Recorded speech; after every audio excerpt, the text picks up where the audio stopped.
그냥 전도에 대해서 늘 강조하시는 분이잖아요. 근데 실제적으로 제가 전도를 하려고 그랬더니 성격상 보면 힘들어요. 안 맞아.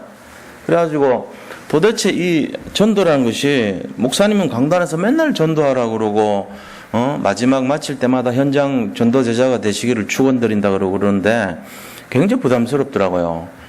저는 뭐 남들한테 다 마찬가지겠죠. 우리 교회 성도님들도 보면 성격이 저하고 비슷해요. 이래 보면 전부 다 뭐 남들한테 말 걸기 쉽지 않아 하고 또 이렇게 뭐 하라 말라 이렇게 건면하는 것도 어려워하고 그런 성격들이라고 다들.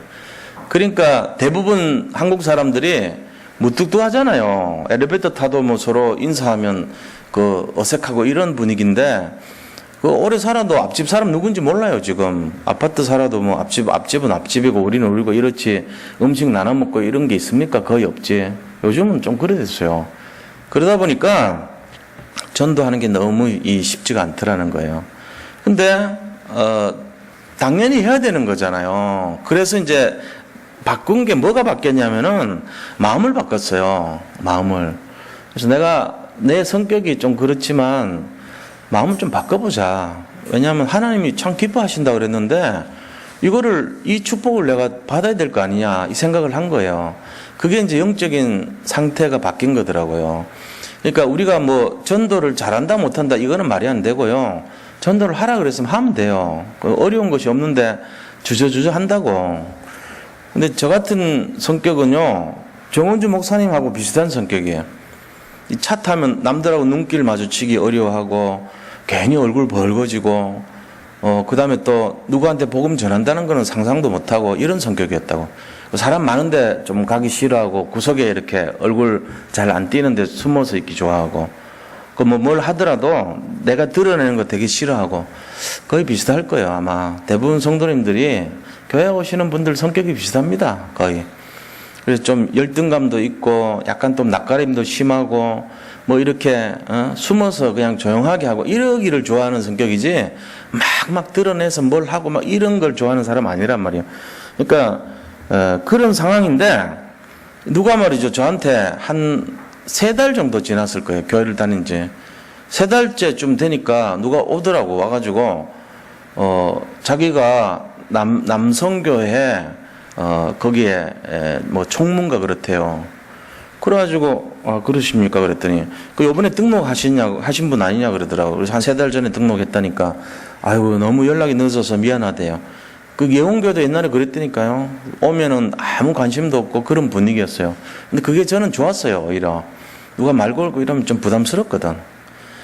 그런데 이분이요 시간 되시면은 주일 2부 예배 끝나고 나서 점심 드시고 저하고 같이 좀 가서 현장을 갔으면 좋겠다 그러더라고. 내가 현장을 가라는 말이 뭔 말인지도 모르겠고 이분이 도대체 어디를 가자는 거야 그러고 있었어요. 근데 그 앞에 이 길을 건너면은 조그마한 병원이 하나 있었거든요. 정형외과 병원이 있었다고. 지금 거기 식당으로 바뀌었더라고요. 거기를 데려가는 거예요, 저를. 가가지고 자기가 이렇게 거기서 복음을 막 전하더라고. 복음을 잘 전하더라고요. 그러고는 영접을 시키는 걸 봤어요. 내가 속으로 이 사람 봐라 이런 마음이 들더라고요. 그 말로만 듣던 영접이란 게 이렇게 하네 그걸 내가 본 거예요. 그 다음 주 또 데려갔어 저를. 한 3주를 그렇게 데리고 끌고 가더니 그 다음에 저보고 이번에는 성도님이 한번 해보라 그런 거예요. 나는 그때 뭐 집사도 아니고 사실 그냥 성도였거든. 그 예원교 갔을 때 집사도 아니었어요 사실은. 내가 그거 어떻게 해요 그런 거를. 나 불교 믿다 온 사람인데 그냥 예수 믿다가 은혜 받고 이렇게 예원교 인도 받아 왔는데 그러니까는 너무 막 부담스럽더라고. 그 다음 주 막 교회 가기 싫을 정도로 그 사람 보면 도망가려고 그러고 자꾸 그런 거예요. 근데 이제 전해본 거예요. 내가 전했더니 별 얘기 안 했어. 막 더듬거리고 앞뒤 안 맞고 이렇게 얘기했는데 그 사람이 복음을 받아들이는 거예요. 그래서 속으로 야 이게 참 신기하단 말이죠. 그래서 영접이라는 걸 처음으로 해본 거예요. 그러고 났더니 그 다음부터는 이제 이 자신감이라 그럴까? 그런 게 생기잖아요. 이거 별거 아니네 이런 마음 들더라고. 그래가지고 계속 따라다녔죠. 그 사람하고. 그 사람은 김장서였어 사실은. 이 성경김, 지도김, 성경김이라고 하면 그거 긴팔로 다니는 사람인데 난 대단하게 봤거든. 와, 엄청나게 존경스럽고 대단하고 뭐 김판다고 대단하지 않은 건 아닌데 그래도 내가 생각했던 그런 입장이 아니고 평범한 생활하는 분이잖아요. 그런데 굉장히 그런 일을 하는 거예요. 그래가지고 그러면 뭐 나는 못할 게 뭐 있냐 이런 마음이 들더라니까요. 그러면서 이제 생각이 바뀐 거예요. 생각 바뀌면서 그럼 이왕 하는 거 이거를 좀 한번 해보자 지속해서 이런 마음이 들더라고. 그래서 이제 그 전도하는 현장을 따라다니기 시작했던 거예요. 그러면서 이제 시간이 지나니까 현장 가는 거에 대해서 부담이 덜 되더라니까. 그래서 우리가 이제 친구가 생겼는데 우리 이제 전도에 친구가 누가 한 명이 지금 장로돼 가지고 오클라호마에 가 있는 친구가 있어요. 근데 그 장로된 친구가요. 그때는 집사였죠. 저보고 서울역 가서 전도하자는 거예요. 같은 전도회니까. 무슨 서울역을 가냐고 내가.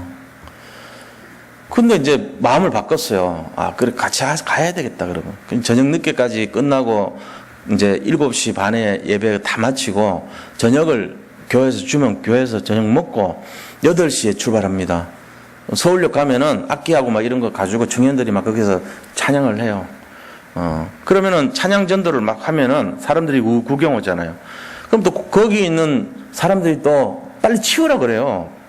그 공무원들이 와가지고 시끄럽다고 민원 들어왔다 그러면서 막 치우라고 그러고 경찰이 와서 막 쫓아내 이래요. 근데 그런 와중 속에서도 우리가 거기서 복음을 전하는 거예요. 그렇게 하면서 그거를 했는데 그 다음에 그 사람이 저를 그의 부회장을 시켰어요.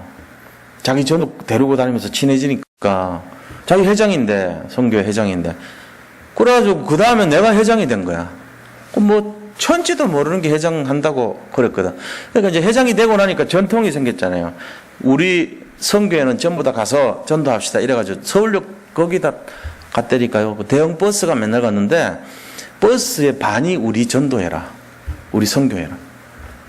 그래가지고 마치고 나면은 거의 한 10시쯤 마치잖아요. 한 2시간 하고 찬양하고 캠프하고 이러면은.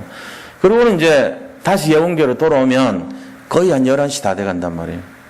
거기서 또 강명으로 와야 돼. 그럼 집에 오면 거의 12시 다 돼가고요. 그러니까 막 주일날은 일찍 가가지고 하루 종일 있다가 전도하고 오고 이게 이제 또 계속돼요. 그러고 있는데 친구들 중에 전도에 마음이 있는 아이들 있잖아요. 그 아이들이 저한테 와가지고 야 우리 매주 전도하면 안 되겠냐 이러더라고. 어떻게 하는데 그러니까 토요일 날 만나자. 그래서 토요일 날 이제 회사 끝나고 제가 그때 롯데중앙연구소 다닐 때니까 3시에 모이자고 했어요. 그래가지고 3명이서 3시에 모였어요. 맨날 모여갖고 뭐 하냐면은 먼저 기도하고 그 다음에 이제 간 곳이 파리공원이라는 데를 갔어요. 목동에 있거든. 그 공원에 가서 전도해요. 또 거기만 하면 좀 그러니까 그 앞에 병원이 있어요. 홍익병원이라고. 그 홍익병원 가가지고 맨날 전도했다니까. 그리고 거기 가서 복음을 전했던 거예요. 그게 아주 오래된 얘기죠. 1990 몇 년도의 얘기예요, 사실은. 내가 처음 예수 믿고 그 교회 다닐 때 얘기라고. 그러니까 지금부터 몇 년 전 얘기입니까? 한 20년 전 얘기죠. 근데 그 친구들이 다 장로가 됐어요. 그래가지고 하나는 이제 뭐 교회 안에 중직이 되고 또 이렇게 하고 하나는 또 강원도로 이사 가가지고 오건성 목사님 그 처남이라 그 사람 한 명은. 또 거기 가서 이제 섬기고 이래 됐고 저는 이제 그런 상태로 이렇게 이제 다락방 운동을 했죠. 그러면서 뭔 생각이 드냐면은 생각이 자꾸 바뀌니까 전도에 대한 거를 해야 된다는 생각으로 가니까 내가 전혀 몰랐는데 이거를 이제 내 성격상 안 맞더라고. 그런 전도가 노방 전도하고 이런 게 안 맞아. 그래서 이게 이래 할 게 아니고 집에서 좀 사람들하고 새벽 기도부터 해가지고 우리 지역을 좀 살려야 되겠다 이 마음 드는 거예요.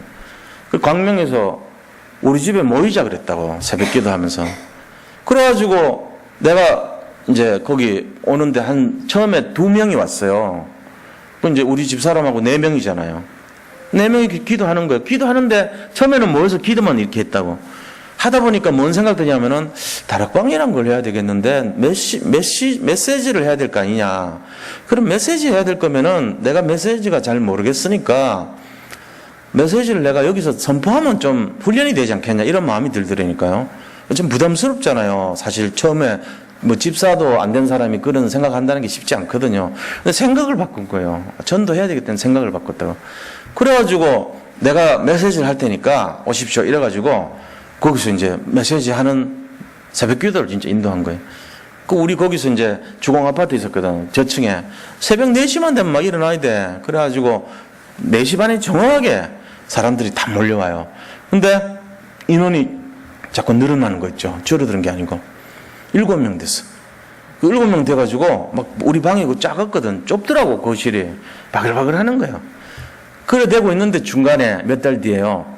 지금 일본에 하마마치 가신 집사님 한 분이 자기가 이제 그런 식으로 전도운동을 해가지고 지교회를 했던 그 7명을 자기가 미용사인데, 남자 미용사인데, 임형기 선교사라고 있어요. 목사님 됐어.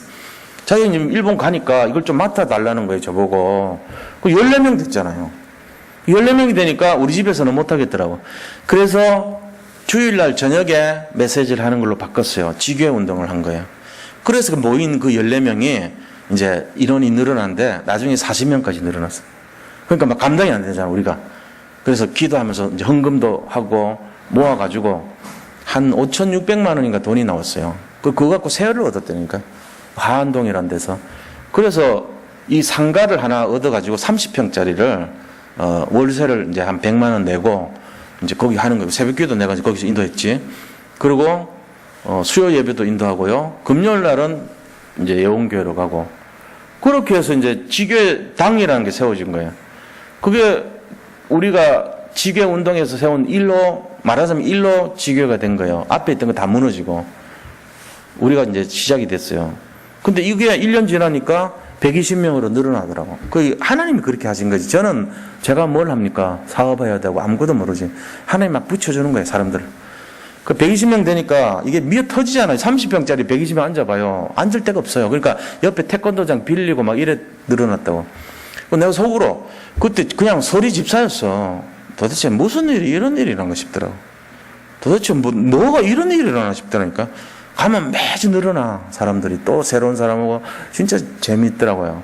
그래가지고 할 수 없이 그 중에 이제 권영우 집사님도 그때 이제 멤버였는데 그 부인이 이제 또 이렇게 주축도 되고 해갖고 또 제가 이제 그 할 때 다른 데서 또 그렇게 지교회를 했다니까. 이게 지교회가 자꾸 늘어나고 왜 새가족부를 맡아놓으니까 지교회에서 요청을 자꾸 하는 거예요. 사람들이.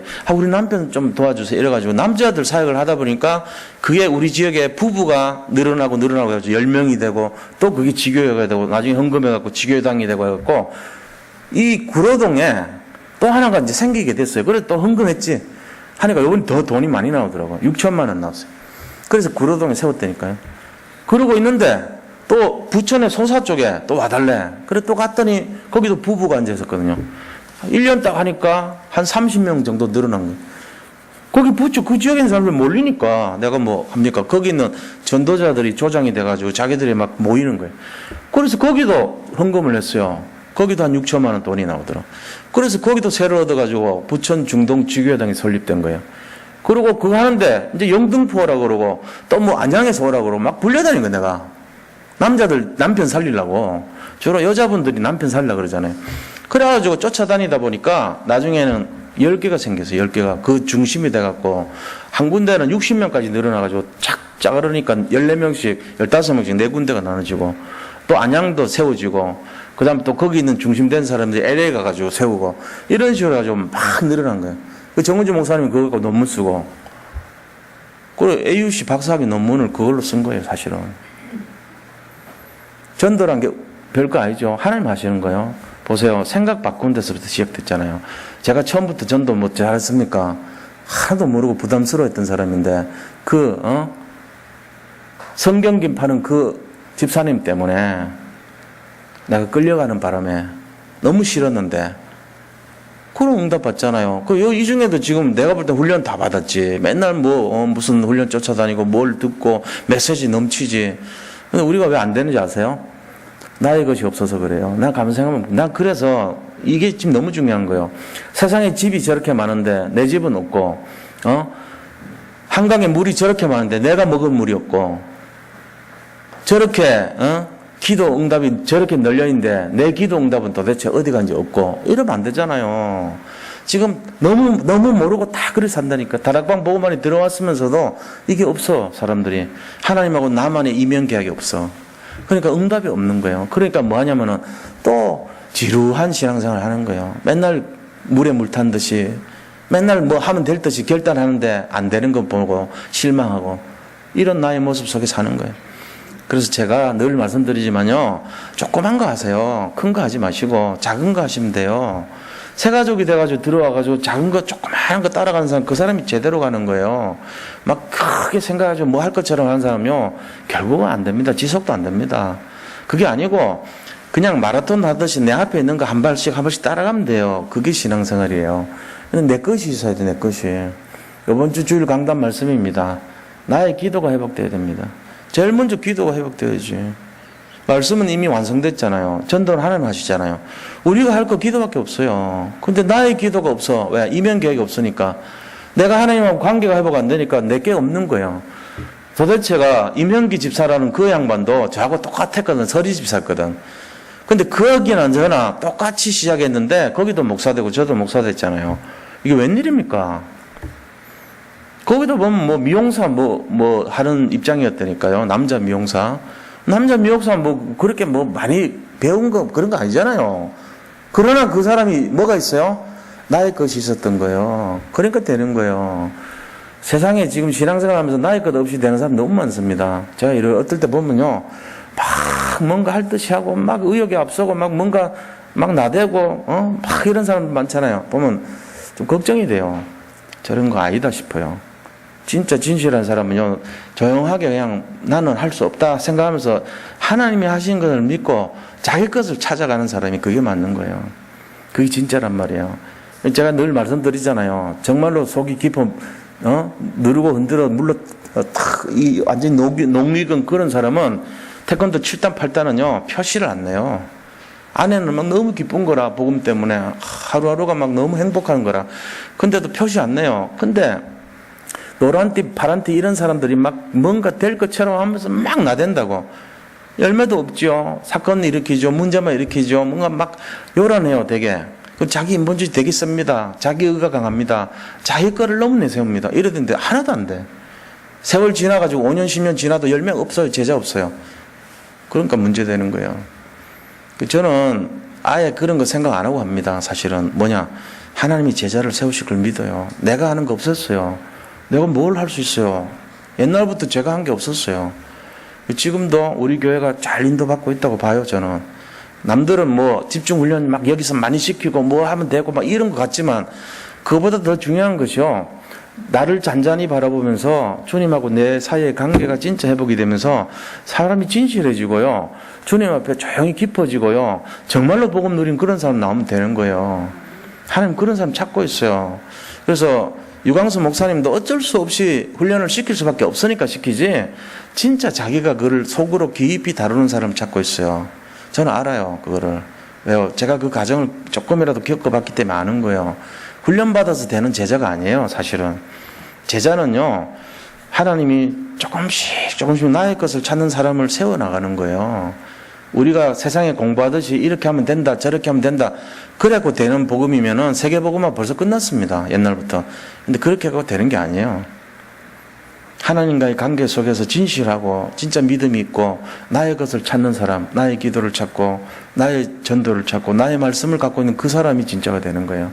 그러면서도 내면의 것이 꽉 차가지고 진짜 누가 보더라도 저 사람의 믿음의 사람이구나, 저 사람은 정말로 누리고 있구나, 저 사람은 어떤 사건이 오더라도 복음을 먼저 찾는 사람이구나, 이게 딱 연결이 될 때 하나님이 그걸 모르겠냐고요. 우리도 아는데. 그 사람이 가면은 현장이 바뀌어요. 근데 그게 아니고요, 뭔가 뭐 기교를 배우고 뭐 술법을 배우고 도수를 배우고 무슨 방법을 배우고 내용을 배우고 치다거리를 많이 해가지고 치장을 하고 이래가지고 도력을 쌓은 것처럼 착각해서 가는 사람 문제만 일으켜요. 되지도 않아요. 그럼 목사님 훈련받지 말란 얘기입니까? 그 얘기 아닙니다. 그 얘기가 아니에요. 마음을 말하는 거예요. 생각의 상태를 바꿔야 돼요. 복음적인 상태, 복음적인 흐름, 이걸 잡아야 돼요. 우리가 말씀이 없어서 안 되는 게 아니고요, 말씀을 믿고 잡지 않아서 안 되는 거예요. 말씀 하나만 잡아도 역사가 일어나요. 그 수많은 말씀을 외워야 되겠다고 생각하지 마세요. 그게 나를 바꾸는 게 아니에요. 제가 오늘 진실하게 말한 겁니다. 전 지금도 사람 만나서 전도하는 거 부담돼요. 솔직한 얘기로 말하면. 그러나 다락방을 통해 가서 전도했던 사람 200명도 넘어요. 교회화시켰던 사람. 그러니까 그 방법이 유 목사님 방법이란 말이에요. 다락방에 사람들이 몰려 들어와가지고 그 사람들이 교회화시킨 거 그게 전도지. 내가 그 사람들을 일일이 영접시켜가지고 일일이 어떻게 합니까? 어느 세월에. 못합니다. 다시 다 뺏기지. 근데 그게 아니고 거기 와가지고 한꺼번에 영접하고 거기 있던 사람들이 조장들이 가서 관리해주고 거기서 양육해주고 자기들끼리 친해지고 하면서 교회화 돼가는 거예요. 그러면서 교회로 오고 이런 거죠. 그래서 분위기가 중요하고 구역이 중요하고 서로 영적인 것이 통하는 것이 중요한 거예요.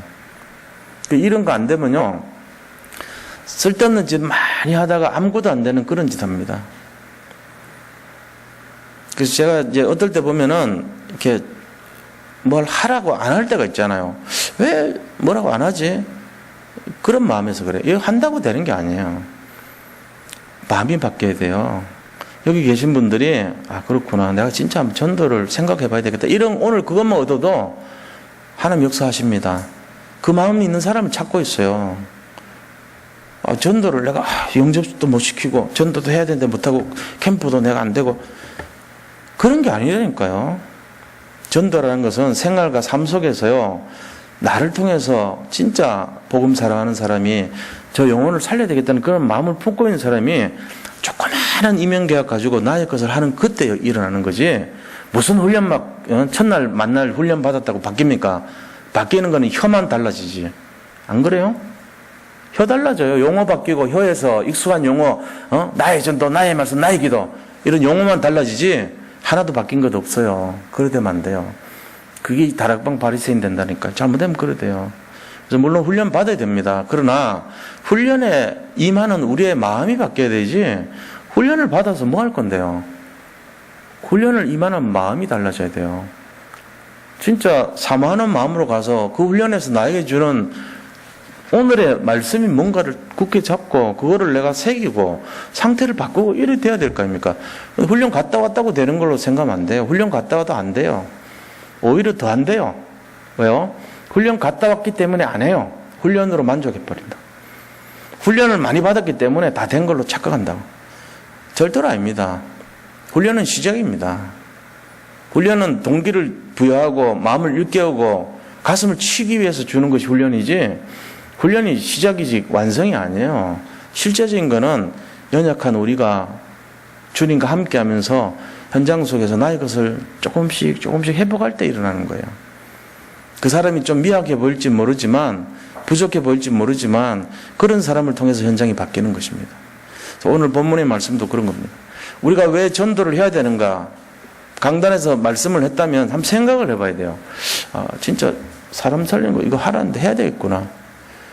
오늘 주신 세 가지 내용 안다고 되는 거 아니잖아요. 그 말씀 가지고 단 한 명이라도 한번 적용을 해본 그 사람이 진짜란 말이에요. 다락방 바리새인들은 못 알아듣습니다. 말씀 딱 깨닫고 있습니다. 말씀 외우고 있습니다. 넘치게 암송하고 있습니다. 역사 하나도 안 일어납니다. 그럴 겁니다. 왜요? 그거 갖고 되는 게 아니에요. 바보 멍충이 천치들이나 그러고 앉아있지 진짜를 아는 사람은 권영원 담임 목사님이 왜 이 주제를 가지고 했을까 생각합니다. 거기서 나의 것을 찾습니다. 내가 조금 알지만 진짜 해봐야 되겠구나 이러면서 바꿉니다. 그게 진짜죠. 그게 영적 천재예요. 영적 바보 등신들은요 뭔 말을 하는지도 못 알아들어요. 암송하고 치운다니까. 아무런 변화가 안 일어나지. 안 그래요? 오늘 본문의 말씀은 뭔 얘기냐면 이 마음의 그릇의 상태를 바꾸라는 거예요. 그래서 오늘 본문의 내용이 그거예요. 신명기 15장에 나온 내용이 세계를 향하는 어떤 마음, 세계를 복음할 어떤 그릇이 되어야 되겠는가 하는 걸 말하는 겁니다. 그래서 첫 번째는요, 이스라엘이 받은 축복과 앞으로 받을 축복에 대한 내용을 말하고 있습니다. 이스라엘이 받을 축복이 뭡니까? 받은 축복 먼저 보면요, 해방이에요. 해방. 애굽에서 종되었던 거기서 해방된 것이 받은 축복입니다. 그래서 15절 보시면 15장 15절에 보니까 너는 애굽 땅에서 종되었던 것과 내 하나님 여호와께서 너를 속량하셨음을 기억하라. 그것으로 말미암아 내가 오늘 이같이 내게 명령하노라 그랬습니다. 종되었던 거 기억하라는 거예요. 그것처럼 너희가 해방됐지 않냐 이 말입니다. 우리가 진짜는 뭐냐면요, 애굽에 종되었던 곳에서 해방된 것을 그 축복을 알아야 됩니다. 그래서 우리가 다르게 말하면 뭐죠? 구원받은 거에 대한 거예요. 구원에 대한 사실을 기억하라는 거예요. 그러면서 또 뭘 받았죠? 이 세 절기의 축복을 받은 거예요. 6월절의 축복, 오순절의 축복, 그 다음에 수장절의 축복을 받았다는 거, 그거 기억하라는 거예요. 6월절의 축복은 구원을 말하잖아요. 오순절의 축복은 하나님이 주시는, 이 땅에 살 동안 주시는 능력을 말하죠.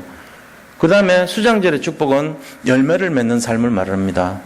그걸 주셨다는 거예요. 이 세 가지가 우리에게 주신 거예요. 그 받은 축복이 뭔지 알아야 됩니다. 첫 번째 뭡니까? 종되었던 곳에서 해방된 구원의 축복 받았고요.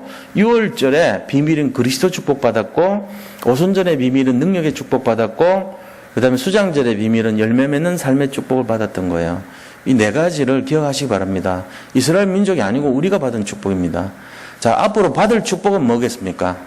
이 당시에 받을 축복은 가나안이에요. 그리고 더 나아가서는요, 메시아의 축복을 받아요. 그렇죠? 이 땅을 구원하실 메시아 그리스도의 축복을 받게 됐습니다. 그러니까 가나안의 축복과 그리스도의 축복을 이스라엘 민족이 받게 돼 있는 거예요, 이제. 그래서 이 내용을 알아야만이 우리가 동일하게 지금 똑같습니다. 우리 지금 광야길을 가고 있는 거 아닙니까? 근데 받은 축복이 뭡니까? 아, 내가 구원받았구나. 그리고 받은 축복이 뭡니까? 그리스도를 받았고, 그 다음에 능력을 받았고, 전도할 수 있는 축복을 받은 거예요. 앞으로 받을 축복은요, 천국 소망, 우리는 천국의 축복을 받게 되겠죠. 그게 우리가 받을 축복 아닙니까? 그걸 알아야지 사명 감당하죠. 우리가 천국 영생 누릴 준비를 하죠, 이 땅에서. 이 땅에서 고민거리가 있겠어요, 없겠어요? 이 땅은 고민거리 투성이에요. 광야길 가는 동안 먹어야 되죠. 거기서 옷 입어야 되죠. 살아야 되죠. 그게 고민 아닙니까? 그 다음에 낮에는 춥죠. 밤에는 춥죠. 낮에는 덥죠. 이 고민 아닙니까? 목마르죠. 고민이에요. 다 이 먹고 사는 문제에 걸려 있단 말이에요. 지금 우리나라 한 사람당 빚이 2,800만 원이에요. 태어나면 2,800. 4인 가족 빚이 약 1억 1천만 원 정도 됩니다. 그럼 고민이죠. 그럼 빚 없는 사람이 있으면 다른 사람 2배로 가져야 되잖아. 그럼 2억. 빚이 없는 사람 다 없죠. 그 전부 다 걸려 있는 게 우울증 대부분 다 걸려 있어요. 60%라는데 제가 볼 땐 100% 걸렸습니다. 전부 다. 기준이 뭐냐? 전부 다 이 돈을 어떻게 해결할 거 거기 다 걸려 있어요. 대부분 다 걸려 있는 문제 아닙니까? 솔직한 얘기로. 그러니까는 마음과 생각 자체가 아닌 것처럼 하지만 제대로 사는 게 아니에요, 사람들이. 그 우리나라가 이 경제협력기구 OECD라고 그러죠. 그 선진국 대열에 들어가는 거를 OECD로 표현하죠. 거기에서 1등 되는 게 전부 보세요. 자살률 1위, 이혼율 1위, 그 다음에 교통사고 1위, 흡연율 1위, 그 다음에, 술, 소비량 1위, 그 다음에, OECD 국가 중에 국가 인지도 최하위, 그 다음에 국가 능력 최하위, 보이는 지표마다 전부 다, 나타난 것마다 전부 다 하는 것이 뭡니까? 이 우울증 증세거든요. 전부 무기력, 무능력, 완전 포기. 이런 삶이란 말이에요. 불안에 쌓여있어요, 지금 전 국민이. 사드가 어쩌고 맨날 북한에서 무슨 저지르나 핵폭탄이나 터뜨리면 어떨까 이 불안감에 놓여있고 한치 앞을 몰라요. 에이 그냥 될 대로 되라. 터지면 터지는 거지 이런 분위기로 산다니까 지금. 소망도 없어요. 이때 우리를 준비하셨단 말이에요. 이때 왜 다락방 복음단체가 이때 과거에도 없었던 그 선명한 복음단체가 이때 나옵니까? 이유가 있어야 되잖아요. 나의 복음이 회복 안 되면 이건 모릅니다. 나의 이명계약이 회복 안 되면 지금 뭘 하나님께서 준비하고 계신지를 못 알아듣습니다.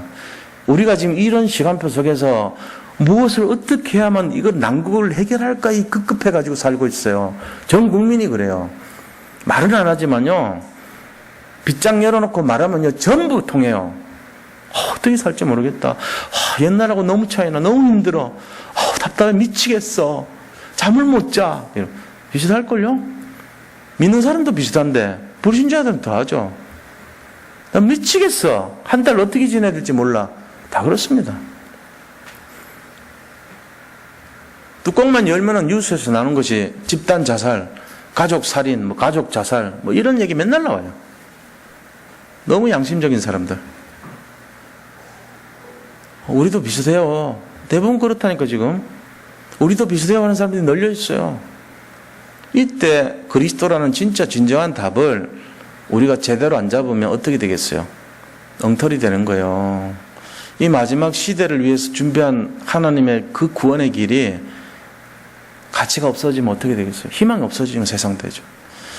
그래서 우리에게 지금 분명히 알아라고 하는 것이 너들이 받은 축복이 뭔가를 알아라. 그리고 받을 것이 뭔가를 똑바로 알아라. 얘기하는 거예요, 지금.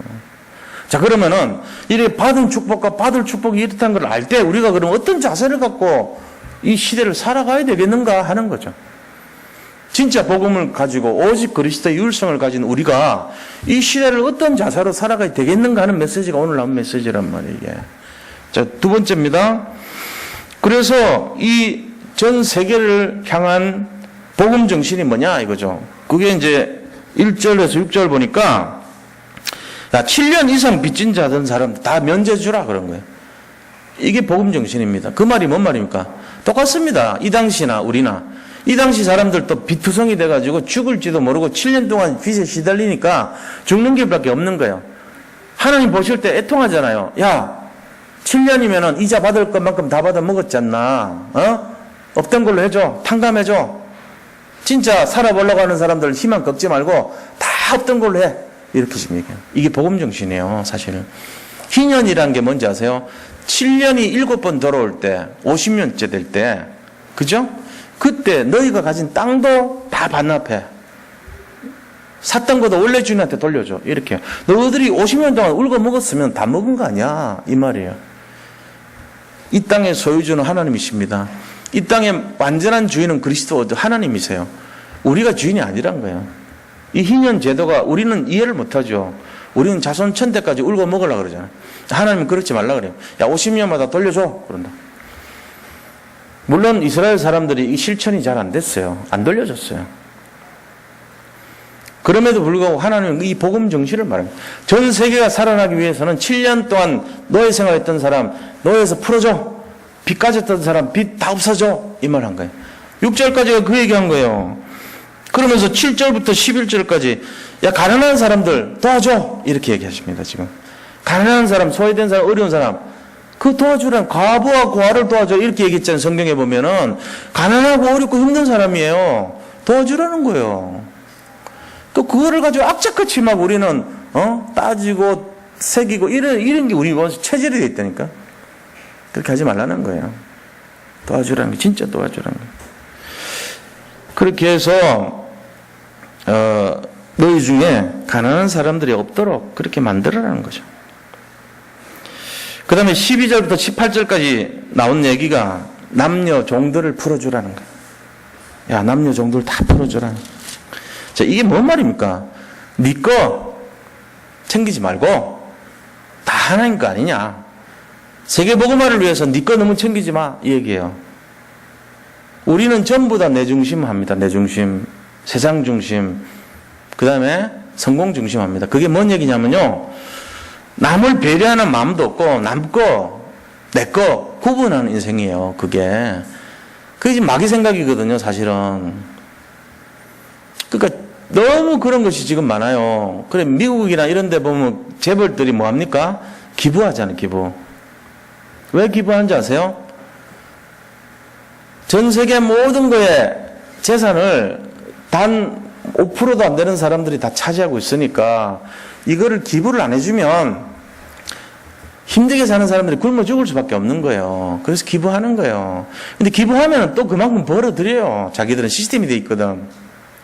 벌써 은행을 장악하고 있기 때문에 이자만 받아도 기부했던 것보다 훨씬 더 많이 벌고요.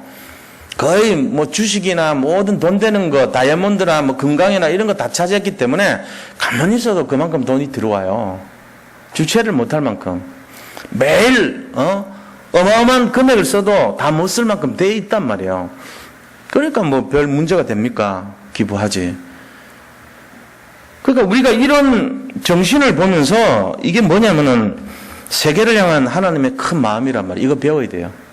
전 세계상을 향한 하나님의 마음, 이거 배워야 된다니까. 이게 뭘 말합니까? 수용해주고, 포용해주고, 다른 사람을 살리고, 다른 사람을 용납해주고, 이런 정신을 말하는 거예요. 이거 안 되는 사람은 주로 뭐 하겠죠? 지꺼밖에 몰라. 지꺼밖에 모르는 게 딱 두 가지 있어요. 세상에는. 지꺼밖에 모르는 게 두 종류가 있는데, 하나는 예수 안 믿는 사람, 하나는 짐승. 이 두 개가 지꺼밖에 모릅니다. 예수 안 믿는 사람도 지꺼밖에 모르고요. 예수 믿는 사람 중에도 지꺼밖에 모르면 이거지 뭐, 이 부류지 뭐. 예수 안 믿는 사람은 더욱더 지꺼밖에 몰라. 예수님 믿는 사람도 좀 지밖에 모르는 사람은 짐승 비슷하게 사는 그런 이중적으로 사. 삼중 인생, 이중 인생, 다중 인생이 그럴 수 있거든요. 짐승들은 지그밖에 모릅니다. 자기가 밥 먹는데 옆에 와서 누가 했다. 막 그러는답니다. 그러면서 밥 먹어요.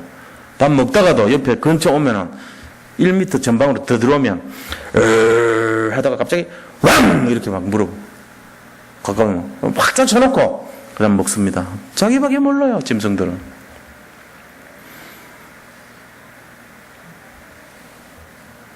우리가요 이거 생각해야 돼요. 전 세계를 복음하려면 지그밖에 모르면 안 돼. 다 같이 이렇게 7년 됐을 때 빚도 탕감시켜주고 그 다음에 가난한 사람도 도와줄 수 있고 남녀 종들도 풀어줄 수 있는 마음, 그게 진짜 복음 정신이라는 거예요. 지금 광야에서 이 이스라엘 백성에게 모세가 얘기한 겁니다. 모세 시대 때 종들이 있었던 시대입니다. 그때 그런 얘기를 했다니까요. 진짜 이게 참 어려운 얘기를 한 거예요. 모세가 지금 시대가 아니고 종이 있었던 시대 얘기를 한 거예요. 그때 종은 뭔지 아세요? 재산이라니까, 재산. 종 하나 팔면 1,000만 원 팔고 1,000만 원 받는데 그 애를 낳으면 그 애도 종이 돼요. 그 애를 많이 낳으면 애는 300만 원이야. 예를 들면. 그러면 5명 낳으면 2,500만 원. 부인 종까지 합치면 3,500만 원인데 예수님, 하나님께서 이거 풀어주라. 와, 그걸 어떻게 풀어줘요? 자기 집에 있는 종이 10명이면 3억 5천 풀어주라는 거예요. 어떻게 풀어줘요, 그거를? 그냥 풀어주라는 거예요. 말도 안 되는 소리를 하고 있죠. 이게 지금 복음 정신이 뭔가를 알아야 된다고 얘기해요. 자, 이제 세 번째입니다. 그렇다면, 이스라엘이 미래에 받을 축복이 뭡니까? 이때 당시 이스라엘이 미래에 받을 축복이 어떤 겁니까? 그것은 바로, 메시아라고 하는 언약을 응답받습니다. 그 메시아라는 언약이 옛날부터 있었어요. 이스라엘 전체에. 자기들한테 와서 자기들을 회복시켜주고 자기들에게 응답을 주고 모든 것을 축복을 주시는 분이 메시아로 돼 있단 말이에요. 그 메시아를 만날 것이 예언되어 있다니까요. 근데 실제적으로 만났잖아요. 그리스도 축복. 그게 이스라엘 민족이 받을 축복이었단 말이에요. 그러면서 세계 정복의 축복, 세계 복음화의 축복, 이걸 받았던 거예요. 실제적으로 로마를 정복했잖아요. 근데 그 중에 가라지가 섞여 있었어요. 그게 누굽니까? 바리새인들, 사두개인들, 그 다음에 이런 사람들이 와가지고 완전히 그 복음 정신을 흐트러 놔버렸어요. 선민 사상으로, 율법 사상으로, 자기만의 어떤 그런 전통 사상으로 완전히 가라지를 뿌리는 거예요. 그 사람들이 많아요. 이스라엘 전체 민족 중에 그 사람들은 일부도 안 돼요. 항상 1%도 안 되는 것들이 물을 희석시킨다니까. 조그마한 사람들이 잘못 이해해가지고 물을 다르게 만드는 거예요. 지금 시대도 똑같아요. 지금 누가 그런 거 하겠어요? 잘못하는 목사들이 그런 거죠, 뭐. 교권이 돼가지고, 목사 몇 명이 모여가지고 이단 만들어버리고, 목사들이 모여가지고, 사단의 회가 되고, 이런 짓 하잖아요, 지금. 그런 모습 되는 거예요. 그러니까, 일부 사람들이 잘못 인도받아버리면 전체를 잘못 이끌어가는 거예요. 그러니까 우리가 긴장해야 돼요, 영적으로. 무엇이 복음인가를 늘 생각해야 되는 거예요. 말씀의 기준이 돼야 되죠. 오늘 이 말씀은 구약시대 때 거지만 우리가 똑같이 지금 시대도 적용을 해야 됩니다. 이 복음의 정신을. 그러면 우리가 지금 시대 때 이 복음 정신을 어떻게 하면 적용을 할까를 고민해야 되겠죠. 그게 뭡니까? 첫 번째는 내 모든 결론입니다. 이게 결론이 뭐냐면은 내 모든 삶 속에서 언약을 이루어가는 삶이 돼야 돼. 내 모든 삶 속에서 언약을 이루어가야 돼요. 그게 뭐죠? 너희는 만민에게 복음을 전파하라는 겁니다. 땅 끝까지 가서 만민에게 복음을 전파하라. 사도행전 1장 8절도 보니까 성령이 너에게 임하시면 권능을 받고 예루살렘과 온 유대와 사마리아와 땅 끝까지 이르러 내 증인이 되리라. 증인되는 삶을 말하는 것이고 복음 전하는 삶을 말하는 것이에요. 그게 지금 시대 때 모세가 우리에게 말하는 메시지입니다. 하나님이 하시는 말씀이죠. 자, 두 번째는요. 그릇 준비를 하시기 바랍니다. 큰 그릇이 돼야 돼요. 조그마한 그릇, 내 중심의 그릇, 나밖에 모르는 그릇 때문에 이거 못 봅니다. 어떻게 볼 수 있겠어요? 큰 그릇이 돼야죠. 제가 목회자의 길로 갔을 때는 주님, 정말로 주님께 내 생명을 드리겠습니다 하는 심정으로 왔잖아요. 적어도 목사가 되는 사람들은 그런 마음 안 가진 사람이 누가 있겠어요? 내 이 목숨을 드릴 수 있으면 드리겠습니다 이런 마음으로 오죠. 목회자는 그런 거 아닙니까? 교육자에도 마찬가지입니다. 교육자를 함부로 합니까? 교육자를. 세상에 돈 교육자 생활보다 10배를 더 버는데 교육자가 된다는 것은 주님 제가 그릇을 바꾸겠습니다 이거예요. 영적 그릇으로 변화시킨 거예요. 내 중심이 아니라 이제는 복음 중심 하나님 나라 중심으로 살겠습니다 이거잖아요. 전부 다. 그러니까 얼마나 훌륭한 분들입니까? 그 생각이. 그런 거 해야 돼요. 우리가 교육자가 되고 이 목회자가 되고 이런 거는요. 그릇을 딱 준비하고 있는 거예요. 그래서 생각도 바꿔야 되고 행동도 바꿔야 되고 딱 그 중심이 되는 거죠. 우리 교회 분들 한 분 한 분 보면은 저는 참 귀하다는 생각이 들어요. 진심으로 그래요. 다 그래. 나의 복음을 찾으려고 인도받으려고 그러고 자기가 잘 안 되는 거에 대해서 너무 힘들어하고 그게 맞는 거죠. 신앙 양심상. 자기가 지금 그렇게 살고 싶은데 안 될 때 몸부림쳐야 되는 거예요. 그게 맞는 거죠. 너무 편안해. 그럼 틀린 거예요. 그거는. 자기 지금 잘 안 되는 부분이 있고 할 때 내가 지금 생명도 드리고자 했는데 그걸로 다시 복귀하려고 몸부림치잖아요. 우리가. 남들이 볼 때는 노는 것 같이 볼지 모르지만 그렇지 않습니다. 목사가 돼보면 압니다. 매번 돌아오는 이 메시지를요. 여기 있는 분들한테 계속 공급하려면 내가 영적인 힘이 없이 되겠어요? 한번 입장 바꿔놓고 생각해 보세요. 되는가? 여기서 엉터리 같은 말 계속하면 되겠냐고요? 안 돼요. 하나님 성령과 통하는 뭐가 있어야죠. 비밀이. 그러려면 밥을 먹는 게 밥 먹는 겁니까? 계속 기도의 심정으로 들어가지 않으면 안 되게 돼 있는 거예요. 그냥 때 되면 목사님 알아서 하시겠지 싶죠. 그렇지 않습니다. 제가 옛날에 할 때 보니까 많이 할 때는 일주일에 20번 정도 메시지 했어요. 그럼 그거를 전부 다 어떻게 인도받아요? 맨날 했던 말 또 하고 했던 말 또 하고 그럽니까? 그거 아니에요. 그렇게 하면 안 돼요. 그러고. 그러니까 그릇을 준비를 바꿔야 돼요. 내 중심이 아니라 복음 중심, 하나님 나라 중심, 정말로 그리스도 중심으로 다 바꿔야 돼. 생각 바꿔야 되고, 중심 바꿔야 되고, 마음 바꿔야 되고, 흐름 바꿔야 되고, 다 바꿔야 됩니다. 행동도 바꿔야 되고요. 그게 맞는 거예요. 그리고 무엇이든지 책임지려고 그러고, 내가 앞장서려고 그러고, 그게 맞는 거죠, 사실은. 이 그릇을 준비해야 되는 거예요. 그래서 작은 그릇은 실패합니다. 우리가 교훈으로 보면 고넬료 집에 가서 베드로가 복음 전했더니 거기 있는 작은 그릇들이 막 손가락질 했어요. 너 왜 이방인한테 복음 전했어? 누구 맘대로 했어? 막 따집니다. 왜 이방인하고 밥 먹었어? 왜 말 섞었어? 이럽니다. 그게 그릇이 작은 그릇이지 큰 그릇입니까? 하나님이 원하시는 그릇이 돼야 되는데 그런 거 못 넘어가는 거 있죠. 그럼 틀린 거예요. 틀린 그릇이에요. 그거. 이 육에 속한 자, 고린도전서 3장 1절에서 3절 보면 육에 속한 자는 하나님의 비밀을 모릅니다. 그 영에 속한 자가 돼야 돼요. 그릇. 큰 그릇 돼야 됩니다. 복음의 그릇 되시기 바랍니다. 이거 잡고 살아가는 것이 신앙생활입니다. 그래서 우리가 모든 삶에서 언약을 이루고 복음의 큰 그릇을 준비하고 그 다음 해야 될 것이 뭐냐면은 이 모든 것들을 통해서 반드시 전도를 해야 되는 거예요. 전도하는 인생은 실패하지 않습니다.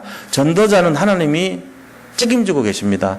하나님이 붙들고 있습니다. 전도자의 발걸음을. 전도와 선교에 방금맞춰 인생은요 결국 실패하지 않습니다. 그거를 늘 생각하시고 이 언약 속에서 날마다 승리하시기를 축복합니다. 자, 오늘 받은 말씀을 우리가 한번 생각하면서 실제적으로 전도라는 것을 어떻게 해야 되겠는가, 또 주님 세계를 살리는 마음은 어떤 자세인가 이거 생각하면서 같이 한번 기도하겠습니다. 하나님께 감사를 드립니다. 오늘 나눈 말씀처럼 우리가 우리의 능력으로 하는 것이 아니라 하나님이 하시는 것을 압니다. 전도의 축복을 누리게 생각이 바뀌고 마음이 바뀌게 하여 주시옵소서. 아버지 하나님 정말로 그릇이 되기를 원합니다. 세상을 살리는 큰 그릇으로 준비되게 하여 주시옵시고 우리 산돌 예비교회 모든 성도님들이 정말 아버지 받을 축복과 미래 받을 응답을 우리가 생각하면서 세밀하게 성령 인도받는 그러한 그릇들로 세워지기를 원합니다.